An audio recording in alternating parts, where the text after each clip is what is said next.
स्वामी अखंडानंद जी के आश्रम में लीला देखी, जैसे और देख रहे थे ऐसी लीला सिंपल हंसी मजाक की लीला थी। थोड़ा सा कारुणिक दृश्य था।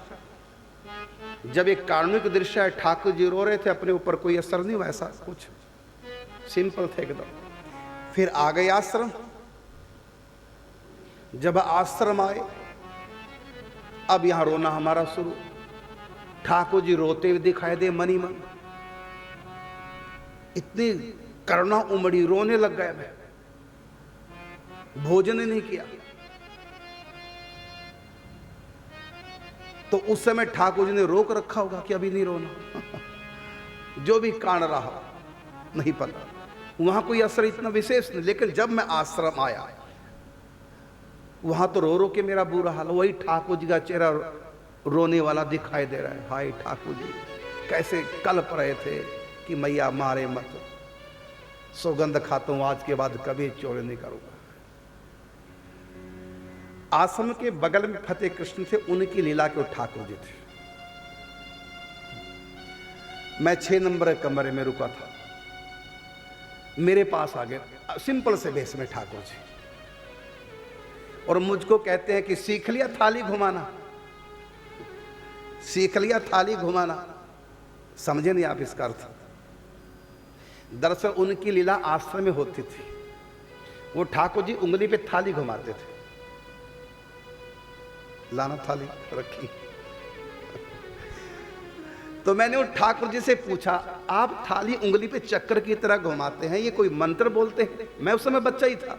ये कोई आप मंत्र बोलते हैं? कैसे घूम जाती है थाली? ये तो हल्की सी है, भारी होनी चाहिए। हाँ देखना भारी है, हैं? ये भी हल्की है।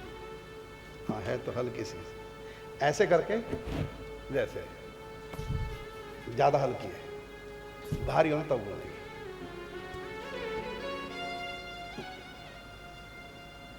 नहीं हल्की है तो है ना, कोई जरूरत नहीं। तो ये ऐसे ठाकुर जी चक्र की तरह घुमाते। हमने ठाकुर जी से पूछा कि आप कोई मंत्र बोलते हैं, थाली घूमती कैसे? कहते हैं अभ्यास है, मंत्र नहीं। मैं कहा आज से हम भी अभ्यास करेंगे। अब इस बात को कई महीने हो गए थे। मैं बिस्तर पे पड़ा हुआ रो रहा था, ठाकुर जी देखकर हाय दया सी आई ठाकुर जी के ऊपर। और वही ठाकुर जी आ गए और आते मुझसे बोले, बाबा थाली घुमाना सीख गए हो? उठ के बैठे, मैंने उनको प्रणाम किया। एक तरह से इस बहाने से मुझको चुप कराने आए थे, हंसाने आए थे।